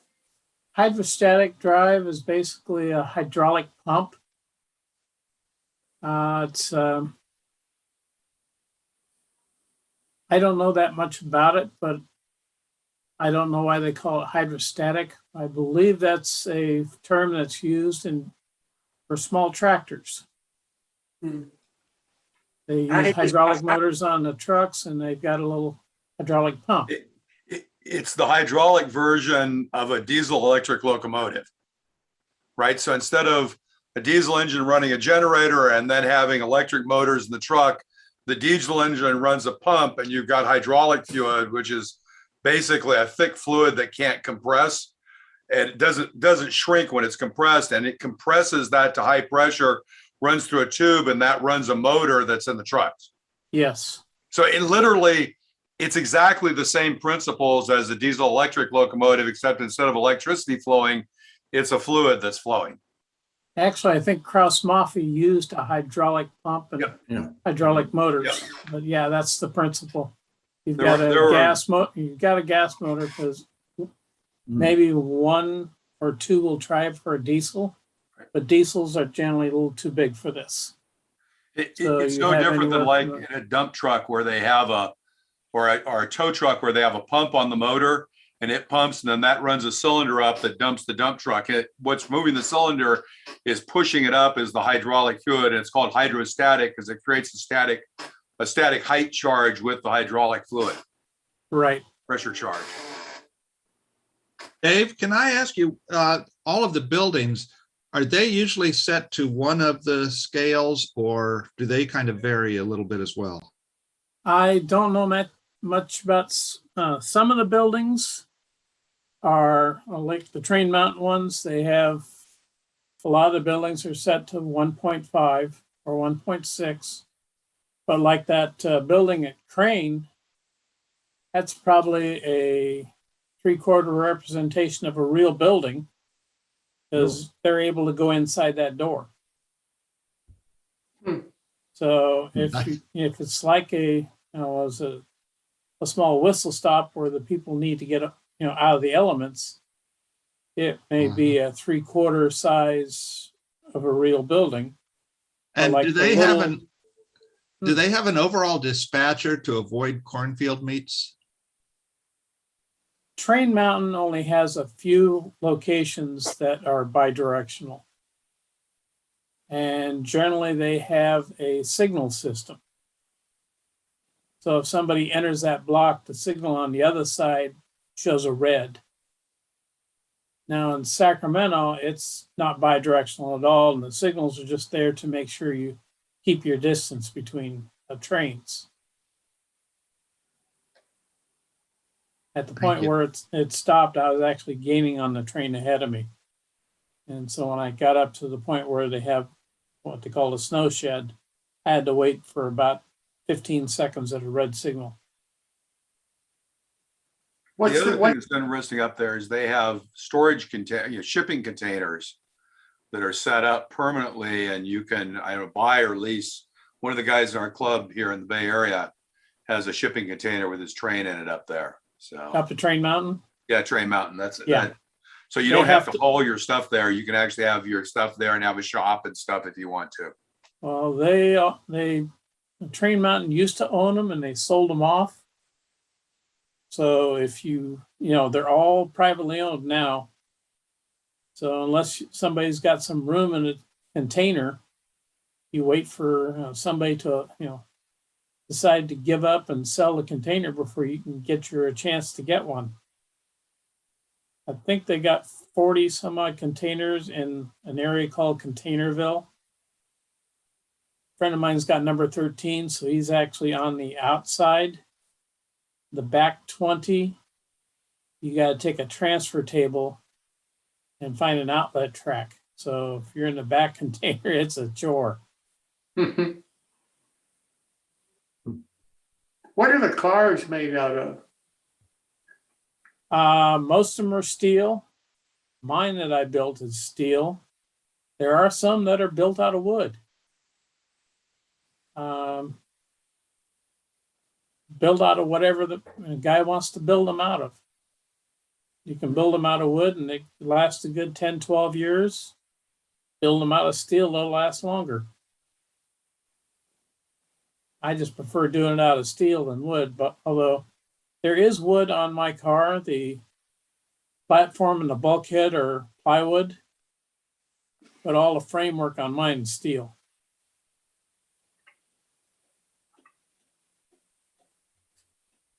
On your Galloping Goose, is that battery powered? That's battery powered. I've got two Group 27 batteries in that box. Mm-hmm. And it lasts me all day at Train Mountain. But I'm Yeah. charging it all night long too.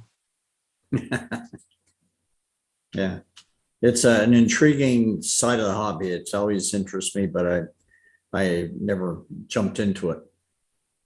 I've been around it for over 40 years, but I only bought the Goose in 2019. Hmm. In about 2017, I was helping a friend build his layout up in Grass Valley, about an hour away, or a little over an hour away from me. We go up there once a week, and four of us get on his layout and build roadbed and build track. And right after says, "You need something to write on here." Yeah, okay. So told him if I'd have anything, it was a Goose. There's a company back east that makes a Goose kit, which I almost thought of doing, but then this showed up and I went ahead and bought it instead. Figured it's easier to have something ready built and then I can build other things afterwards. It's pretty good. Now, in the United States, they have 480 some odd layouts listed on a website called discoverlivesteam.com. And So now if go ahead. What kind of an investment are you looking at to go in to get into this part of the hobby? it depends how you want to do it. You can do it for as little as 2,500 to 3,000 for a small engine, small box cab, little four-wheel. I'm about $5,000 invested into the Goose with the battery and all that. Or you can go live steam and you could be 30,000 to 200,000. Just depends on. I put up a site. This is a site where there are a lot of them for sale. I don't know what you put up because I got something totally different. It's called Discover Live Steam for sale. Yeah. But the other thing I wanted to do is I thought you guys might be interested. This is the Google map of Train Mountain. So basically, this is at a point where this. Phil, what we're seeing is the New Tracks site. On on the YouTube New Tracks site. I shared the wrong screen. Yep. I want to share this one. Yes. Mhm. Yes. Yeah. So this was the live steam for sale. This was the current bid for a 7.5-inch 440 general project. Looks like you got to finish it. It's 2K.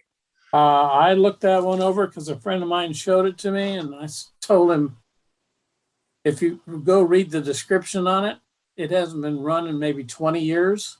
Yep. The boiler is either silver soldered or some other stuff to it, and I told him that one's like worse than a crapshoot. Yep. And I don't know why these didn't all download, but here's one that was a 462 that was 12,800. Yeah. Anyway, what I really wanted to show you guys was this is the Google Maps view of Train Mountain, and this is currently at 200 feet, so you can kind of see the scope of the area there. That's only half of it. That's the southern half. The southern, yeah, and then it actually goes up north too. But this is the kind of the yard area here. Yep. Which I think is just, we think about it when we think about our model layouts. We don't think about it. That's all real track, and those are cars there parked, and you can kind of see, and those were those containers, and then the transfer you got to go through to get out of the back. Yeah, and that building with the white roof is what they call the back shop. Yep. A third of it is actually a working shop, and the other 2/3 are storage. I think these are the entry tracks over here and kind of the Yeah, buildings. entry track, it's called Crisp Yard, and the building on the lower section is the actual central station. Yep. So I'll put the link to this in the share so anybody can look at it if you want to. Dave, I also noticed a lot of campers and large RVs and trailers and stuff. So you have to include that cost, I suppose, if you want to get involved. Well, the cost is, you know, I have a trailer right now, which I'm upgrading to a bigger one. So I have that cost coming up. I'm not doing the camper type routine or the fifth wheel because I don't have a vehicle big enough for it.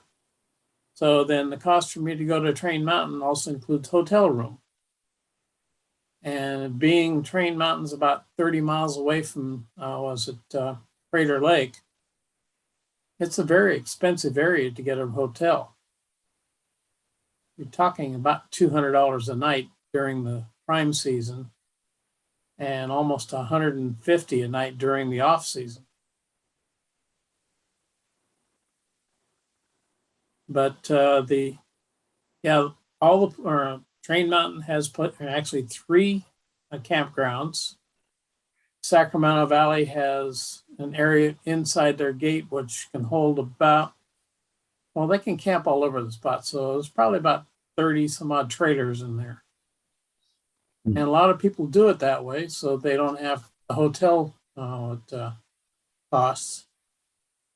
So it's all on how you want to do it. Yeah, from these tracks from my understanding, a live steam locomotive can cost about the same price as an HO scale layout.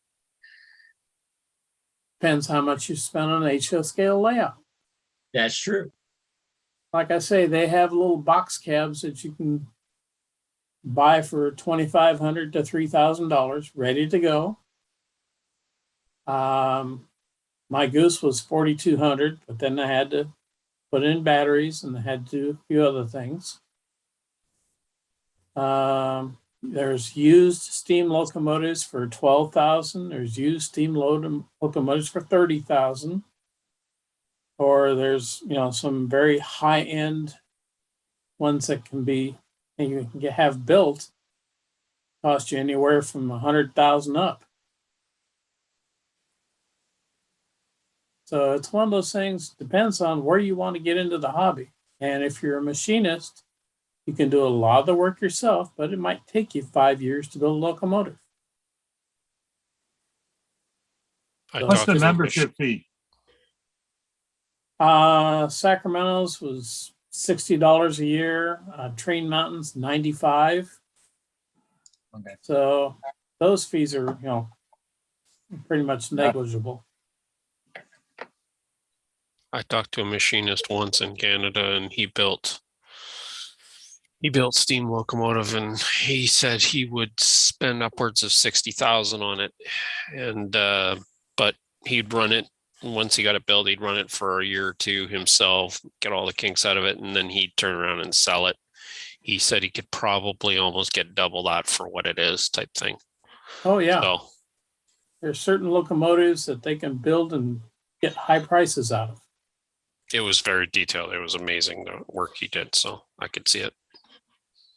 There's a father-son team here in Sacramento. The father built a cab forward in 1.5" scale or 1.6. Hmm. His son built a 484 Southern Pacific in 1.6. The cab forward is very plain, not very much detail to it.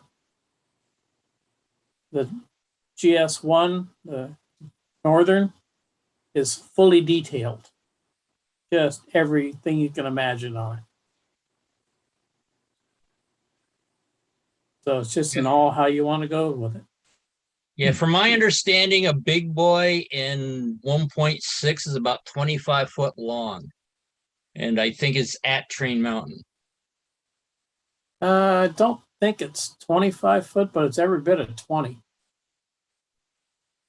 That cab forward's about 18 feet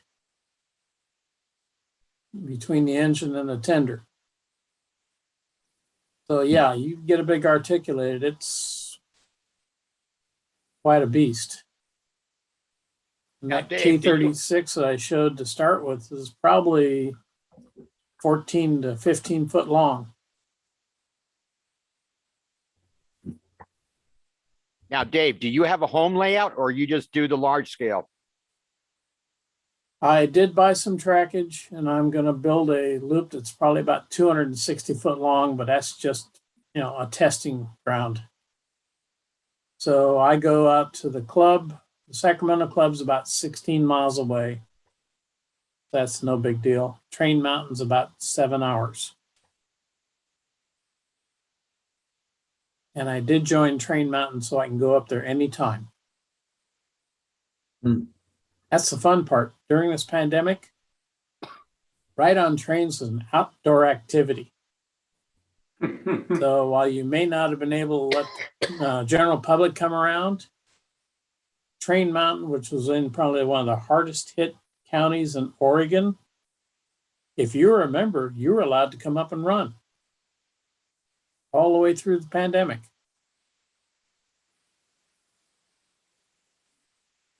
Very cool.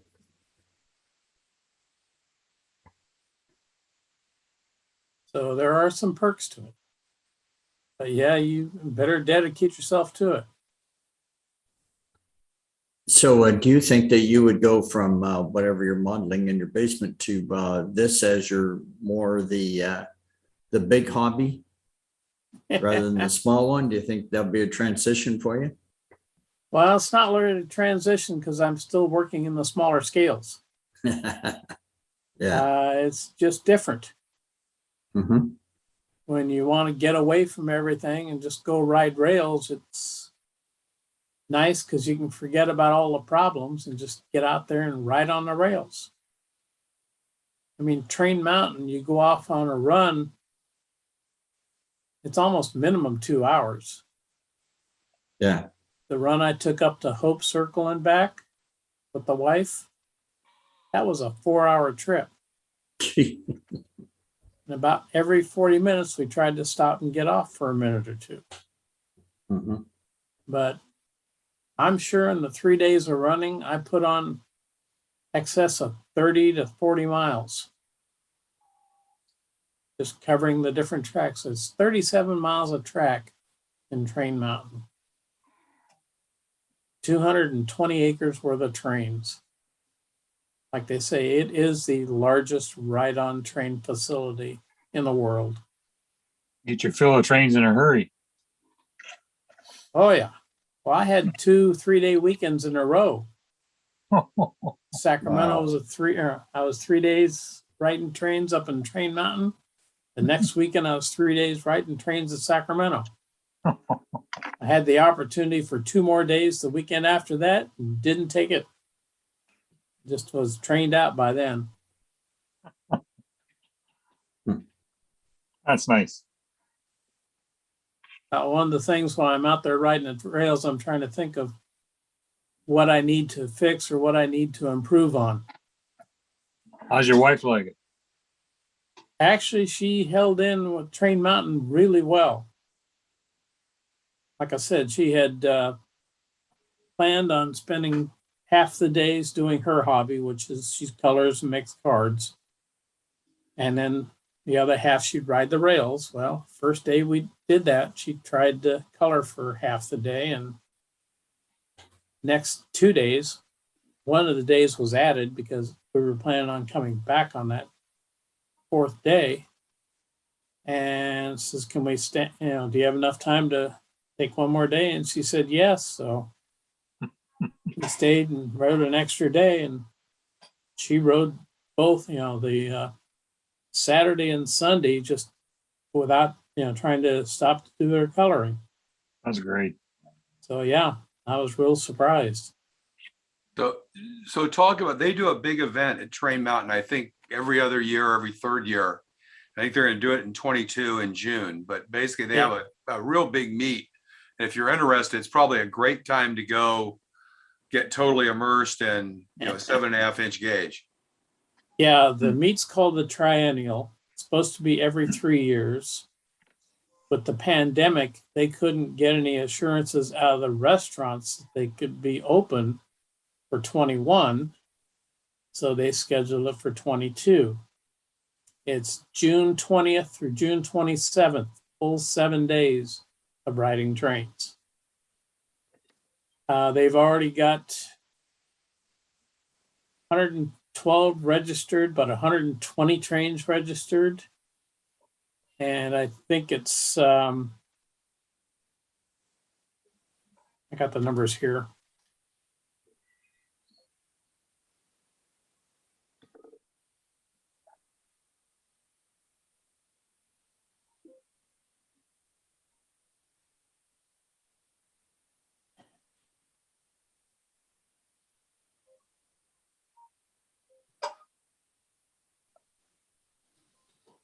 Yeah, they've got 119 trains registered, 35 are gas, 30 are steamers, 51 are battery operated. And they have 4 others. And we figure the others are like pedal cars. No, it's going to be interesting. It's going to be very well attended. These are the numbers in 1 month of registrations. There's some pretty cool videos online of past ones, but if you were thinking about a trip out to the West Coast and through Oregon, it'd be a great way to plan it, to stop and spend a couple of days. Oh, yes. But if you're planning on it, you better plan a hotel quickly. Yep. Because I'm pretty sure that full week will fill up all the way through Klamath Falls. I've already got a reservation for the local hotel up there, which there's the Indy Casino about 3 miles from Train Mountain. And their prices are just as bad as everybody else's up there. But since I registered at the hotel with the Train Mountain discount, I got a fair rate. But yeah, I did that immediately after being up there. Now, can you leave your engine up there? Can you leave your stuff up there and parked, or you take it home with you? There's a couple of ways. Of course, they talk about the containers, but I don't think there's anything available. But if you have an enclosed trailer that you use to pull your equipment with you, they've got a site where you can park the enclosed trailer. So there is a narrow gauge meet Memorial Day, which is about 3 weeks ahead of the Triennial. I may try to go up there for the narrow gauge meet, take the trailer up there and leave it up there so it's there for the Triennial. That sounds like a plan. Best Yeah, plan they're I can good. come up with. You have a good enforcement around there to keep an eye on everything, The whole place is gated off. but they don't Although, have yeah, anybody. people can jump gates, but you want to walk in a mile and a half No. to get the things? Yeah. This is rural Oregon. They have guns. Oh, yeah. Yeah. And actually, the south part of the, Train Mountain is actually protected by a strip of Indian reservation. And they don't like Yeah, anybody argue. crossing that. No. Sounds like fun. Oh, yes. There wasn't very many trains up there for the fall colors meet. There were more trains during the narrow gauge meet, but come the Triennial, it's going to be wall to wall trains. I'm pretty sure if I haven't made the reservation for the Triennial yet, but if I do, I'm pretty sure there'll be no spot for me to be able to, no siding available for me to charge up the batteries. So I Bring got your to own figure out how charger. I'm going to deal with that. Bring your But own I don't charger. plan on staying the whole 7 days either. How many people do you think will show up for that? Well, like right now, they've got 122 attendees. So with the wives, that's 224 or 244, and that's just inside a month. So I'm pretty sure well over 1,000. It's so bad that they'll be parking everybody in the South Meadow. So you'll have a fair walk just to get to a train to try to get up to the Central Station. And as you saw on that map that, Phil put up there, their main yards are up at Central Station, and the backside of that, back shop is where all the plugs are for the electrics, and there's probably only 35 or 40 spots there. So yeah.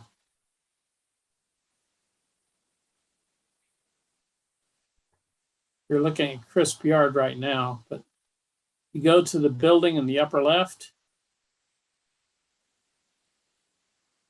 This one here. That one there. On the upper side of that, see all those spurs coming down into These there? ones right here. Right now, that's where all the plugs are. So I don't know how many more plugs they're going to have in before then. Like I say, a friend of mine's in the containers to the right. And during the narrow gauge meet, I parked over in front of his, and he had a plug that he was able to pull out of the container. So I may end up doing that again.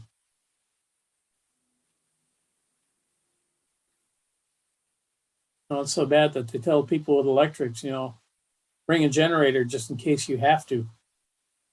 Be one of those things you have to bring almost a spare set of batteries.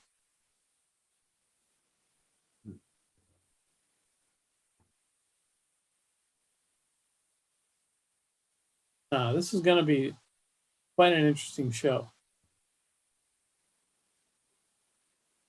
Yeah, I hope there's lots of videos after. Oh yeah, there will be. How far apart do you have to stay between the trains? How far? Oh, their regulations call for 210 feet between trains. That little marker I showed to start with, it said serpentine and gave a mileage and an elevation. They are every 105 feet along the right of way. So every 1/50th of a mile. Hmm. And their safety regulations requires 2 of those between trains. Mm.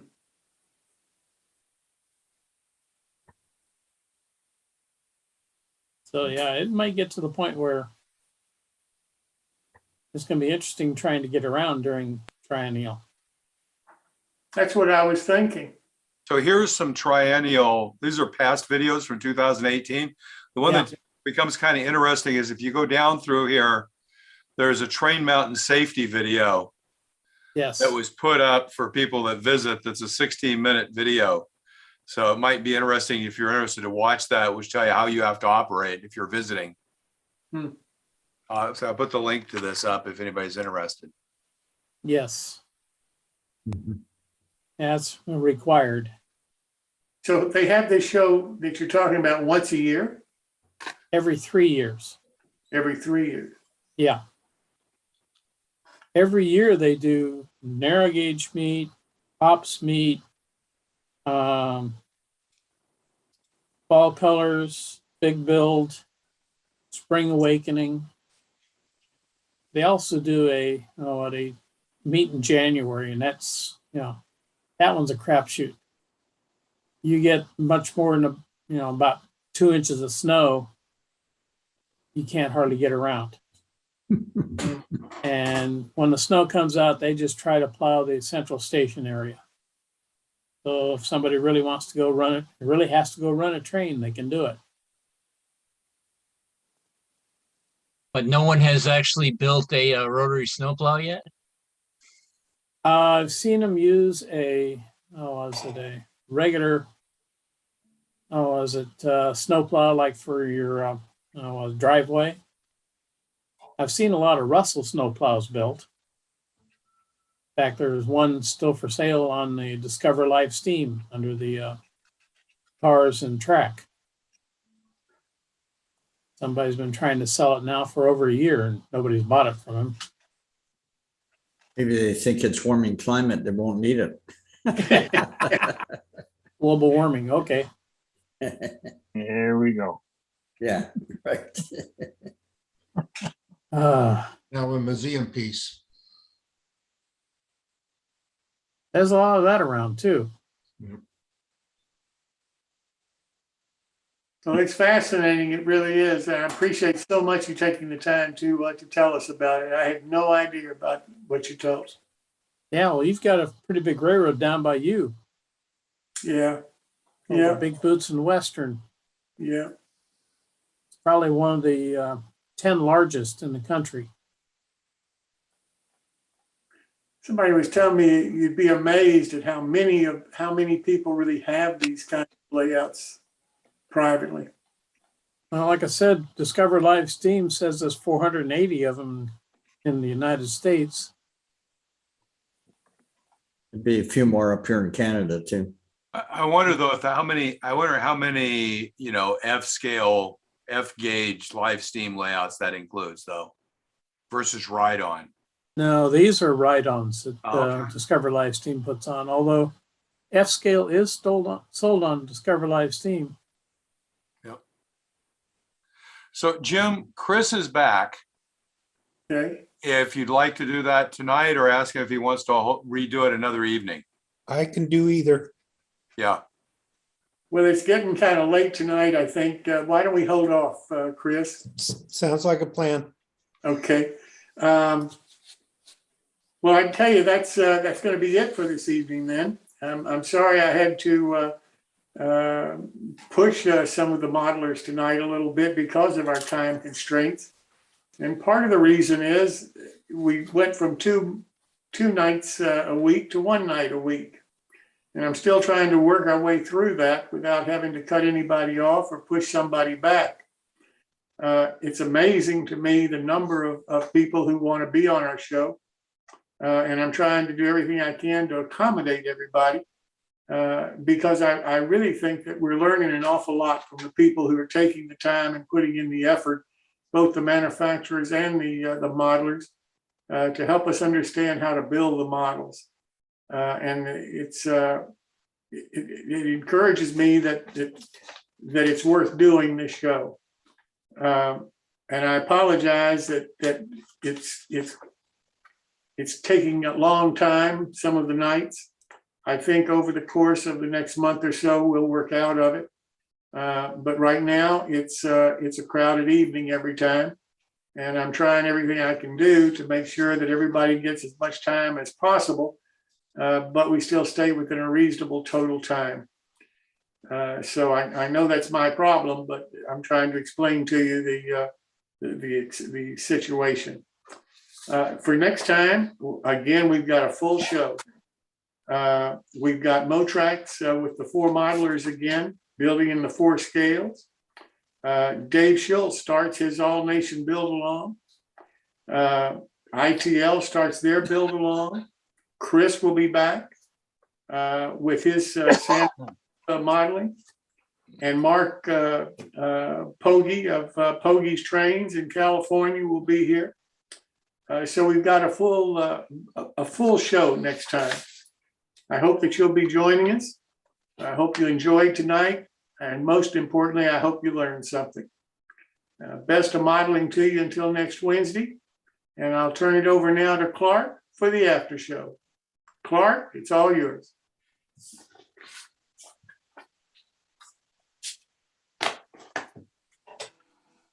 All right.